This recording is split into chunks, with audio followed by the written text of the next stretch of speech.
I don't have a juicer, neither the press juicer or the steam juicer, and I've made videos before about trying to make apple juice, and I come to the point that this here actually does very well. You can make fruit juices out of this, and what I'll do, here's a stock pot, 16 quarts I think it is.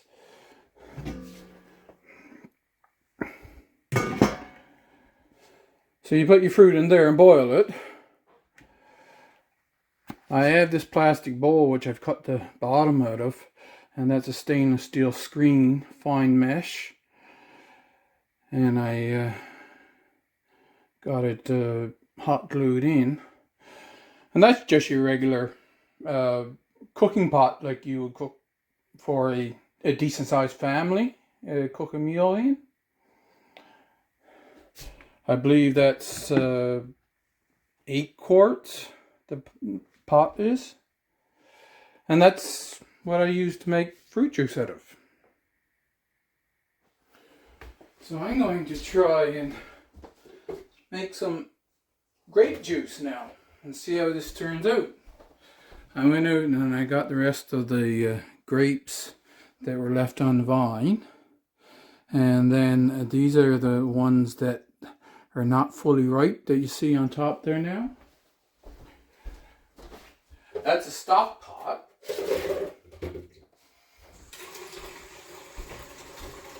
And if I were to do apple juice, I'd have it filled up probably to about right there. And it would take, I think it's 8 liters of water.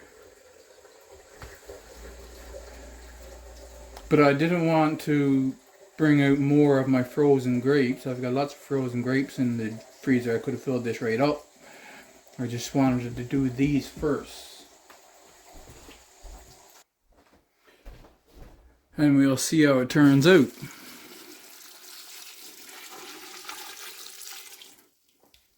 So that was 2 liters of water. I'll turn this burner on minimum. Just on a simmer. I'm going to put in 2 more liters, I think. It's about, I'd say it's more than a third full of grapes. And the thing is, if it's too thin, then I can just boil it and condense it down afterwards, right? This is the only way I have of making juice. And you can put more water in, and that will help the water will suck out all the juices away from the fibers, strain it out, and then condense it down. Whereas if you don't put enough water in, then yeah, you get a stronger juice right away, but you don't get all of the actual juice out of the fruit. So it's better to put in more water, too much water, than not enough water. So just put the cover on, and this I'll have this now simmering here for a few hours. It's just doing its thing. Yeah, so I had this on simmer for quite a long time now. I'm going to take the immersion blender.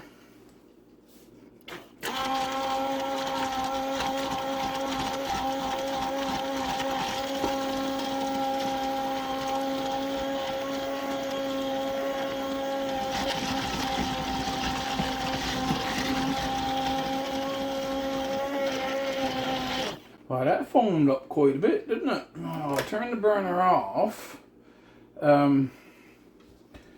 Because the final strainer that I currently have is plastic, I've got to wait for this to cool down before I actually strain it. So I'm going to wait till tomorrow morning. Now I'll just put the cover back on this, But before I do, let's just take the little tea strainer .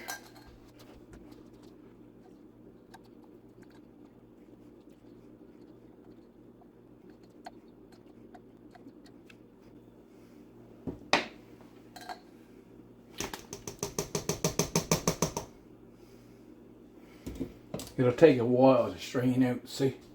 But let's see. So that's what the juice is looking like now. See what it tastes like. Of course, it's hot now.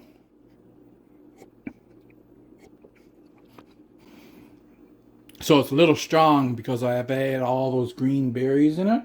I'm going to put a little bit of sugar in it.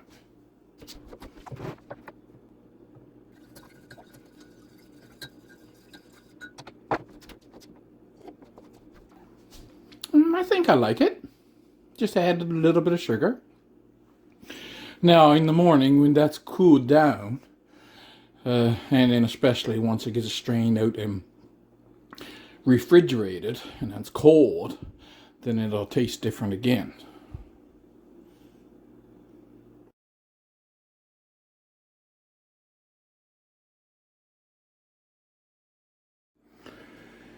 So you can see as of now I just have this plastic bowl, and that's actually hot melt glue. So this is a stainless steel screen I had here. I bought a small roll of this stainless steel mesh. So what I'm going to do now, I just tasted this and it's still quite sharp. So I'll have to sweeten it, but once I put some sugar in it, it does taste good. At a later date, I'll try making some with all well-ripened grapes.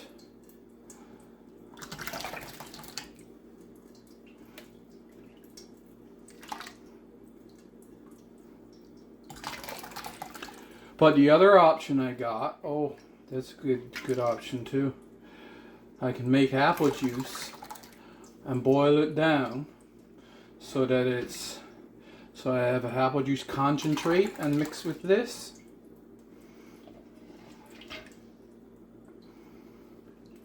And then that would sweeten it up.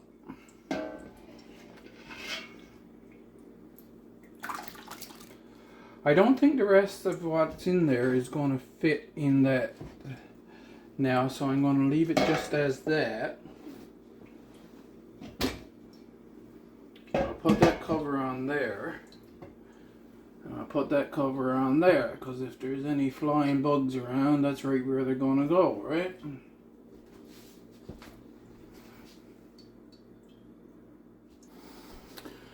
Doesn't work as well with the grapes as it does with the apples. With the apples, I could just blend it up with the immersion blender. I'll put it in here and just let it sit for a few hours and all the juice would drain down through. But I guess the way the skins are of the grapes, I've got to keep stirring it.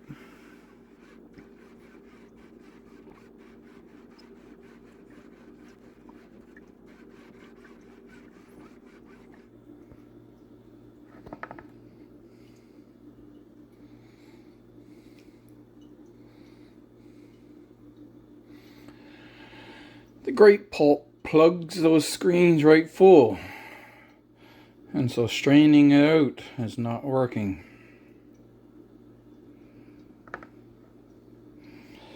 I'm going to have to find another way. I did get this much, so this is one of those big soup spoons.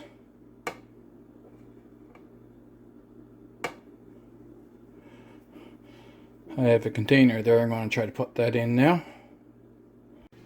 Namely this container. This is a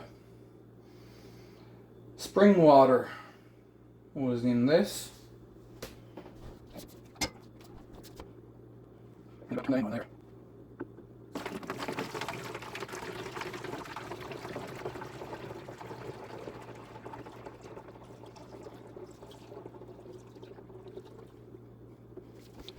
So about 2 liters.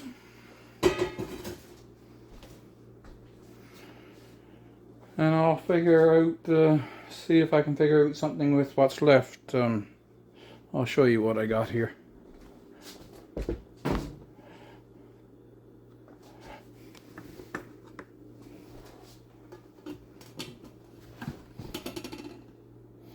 So I ended up taking that out of there. See, both screens just plug right full. So I just washed that one out again. Gently pour the top part of the liquid anyway off.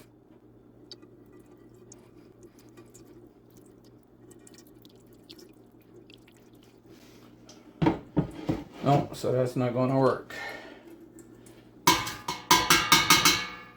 What I'm going to do, and see how much more I get.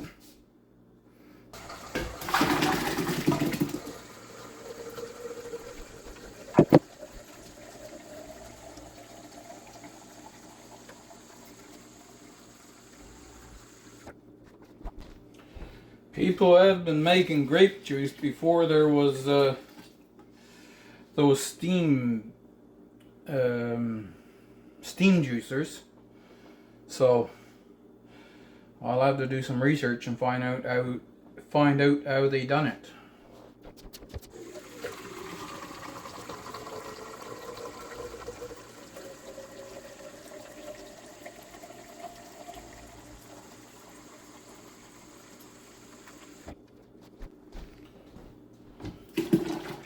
So that's 4 more liters. I'm going to put that there. That'll settle down overnight. But like I said, more research and I'll find out how the guy done it before there was such a thing as a steam juicer. So yeah, I let it sit overnight. The pulp didn't separate out enough. But what I'm finding, I'll show you now once I get this one full again.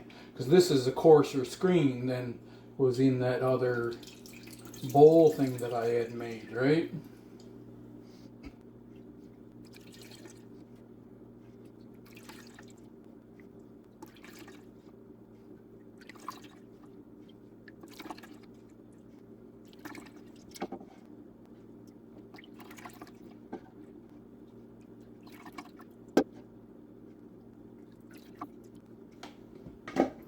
Make this more level.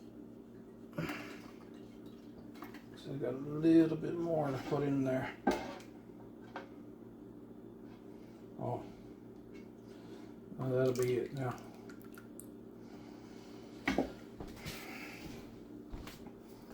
Okay, if I stand real quiet, you can't hear any dripping because that screen is plugged up already. But with that coarse of a screen, I found I could take this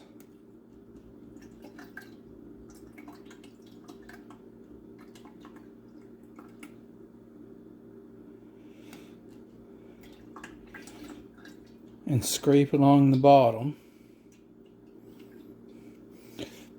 and slowly get the juice to drain down through. Now I'll have a little bit of fine pulp in the juice, but not really all that bothersome. I just add some. And like I said, this mix with the green grapes, I need to add sugar. So I don't know what the fully ripe ones will be like. At some point in the future, what I'm going to try to do is just boil the grapes, not blend them, and see if that's better. But for now, I think I'm going to strain out as much of this as I can.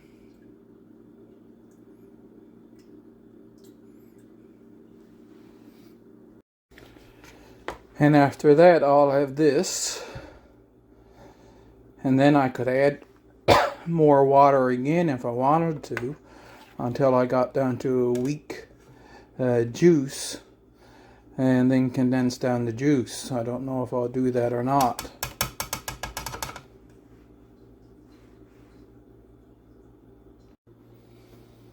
So I gave those two full. That's good. We've got so 3, and that will be 4, so about 7 liters of grape juice. I'm going to put that in the deep freezer now because I have some apple juice there in the fridge to be drank. Well, now I've got those other 2 put in the deep freeze. This I put another 3 liters of water in the pulp, and I've redone it, and this is actually just right. You gotta sweeten it still, but you put some sugar in it, and it's just a nice tasting grape juice. And that's the pulp that I have left in the bottom of the stock pot. So I'm happy with it, actually. It took more work than I expected it to, but all in all, I'm pleased. Hopefully the wind is not too much. There's still apples up in the tree.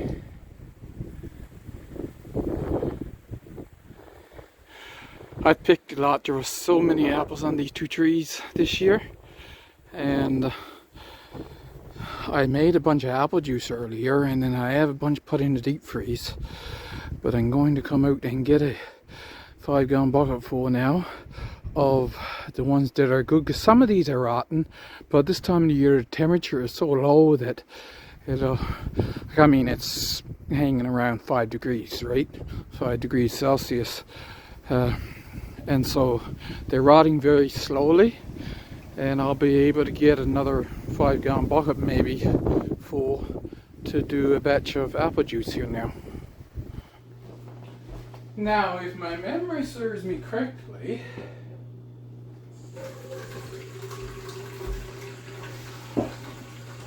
I put 4 jugs of water in this pot when I done apples. Oh, I need a knife, don't I? For making apple juice, I don't need to core them. But the thing is, sometimes you'll get them and they'll start to rot out at the core. Maybe a worm got in there somehow, and the core will be rotten and they look okay outside. So I got to cut them in half.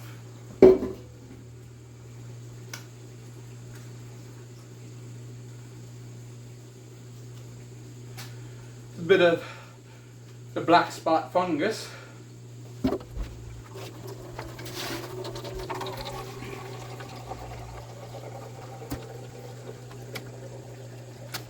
The brown spots on the apples, I'm not so sure you even have to worry about them.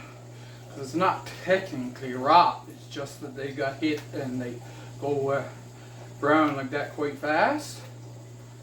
But I cut it off anyway.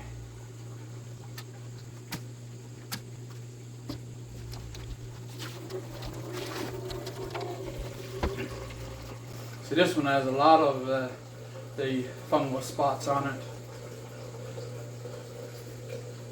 which is part of the reason why the apple juice, you leave that out in the warm once you've got it made, it doesn't take long to turn that to vinegar.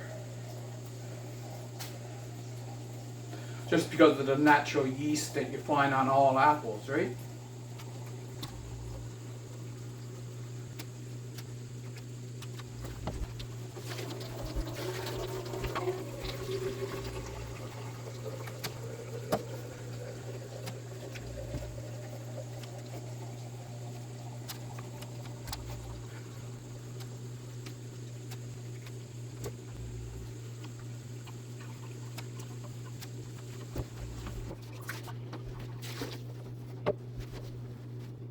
Oh, this one's seriously damaged. He's not going to be any good.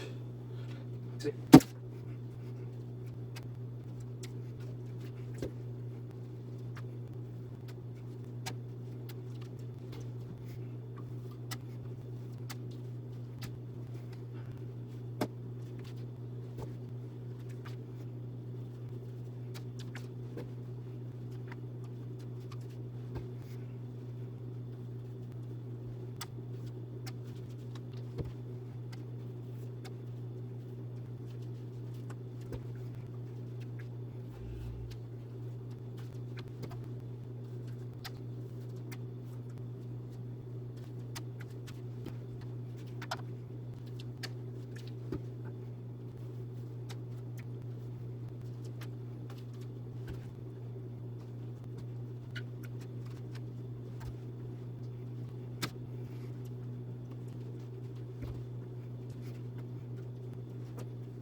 Okay.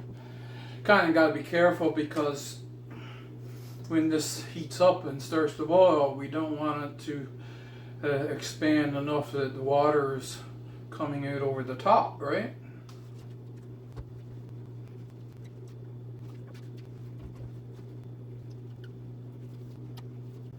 Now in reality, I put these many apples in, this is going to be a strong apple juice. I mean, as in an apple juice concentrate. That's the last one I'm going to put in there. Very ripe apples. Don't leave them overnight in a warm kitchen. You'll regret it. Fruit flies, you'll have those little tiny fruit flies by the millions. So I'm going to put this, I got about a half bucket left of it there. I'm going to put them out on the deck, and then tomorrow after I strain this, I'll put those in the pot. Okay, we'll put that, because this one here, when it comes to, it don't come out to the outer edge one, it comes to the center one. So I turn on the center one on about 2.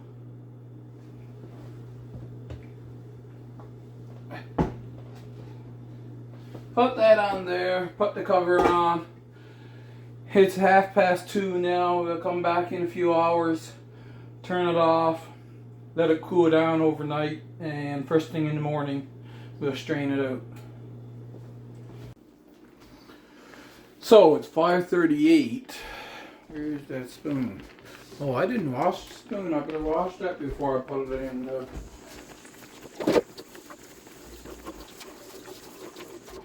Still had the grape stuff on from yesterday. 5:38, so what has been in there? 3 hours? You can see they're all falling apart, eh? Now, I've made several batches of apple juice, so I know that I can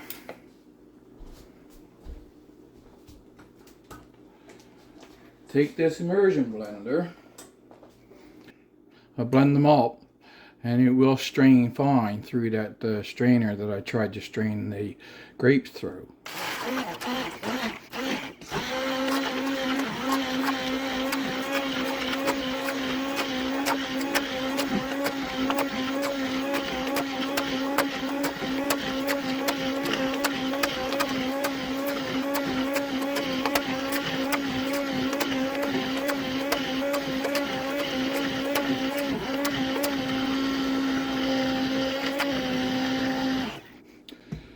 And now, when that cools down by tomorrow morning, that 8 liters of water I put in there will be well concentrated with the juices from the apple.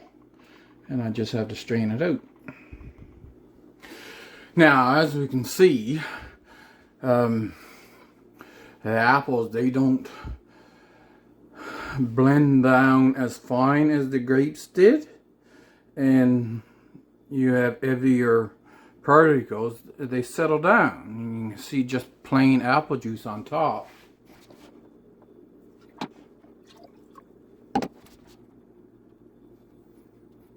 So there we've got apple juice.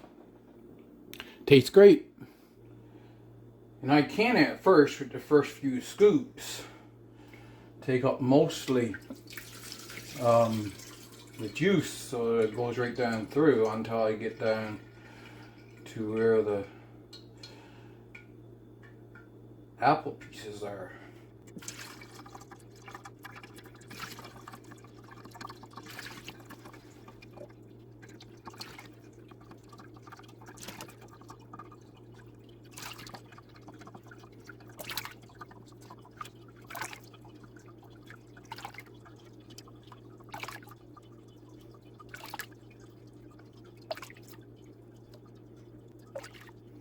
Now, in my experience, for apples, most of that liquid will drain down through.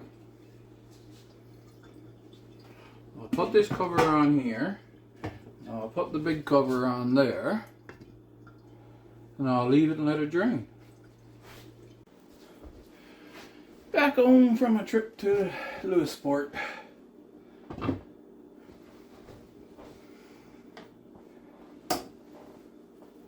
So you can see that the apple, see most of the juice drain right out of it. I got like an apple sauce there now. I'll take that and dump it out into this pot. Put that back because I'll put this apple juice here into these containers. I have enough to do that batch. But once again, now that looks a little darker. The stuff that was floating on top this morning, while it was good, it wasn't really all that sweet.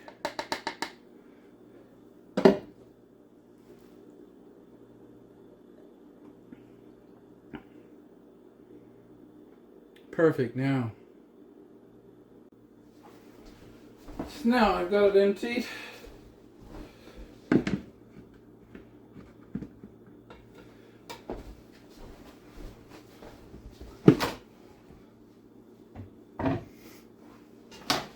And I would say the rest of this will fit in that bowl. So I'm just going to take the pot up and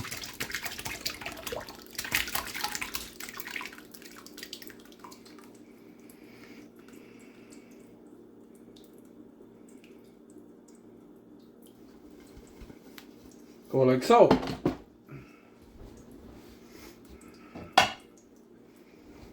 Put the cover on and let it drain.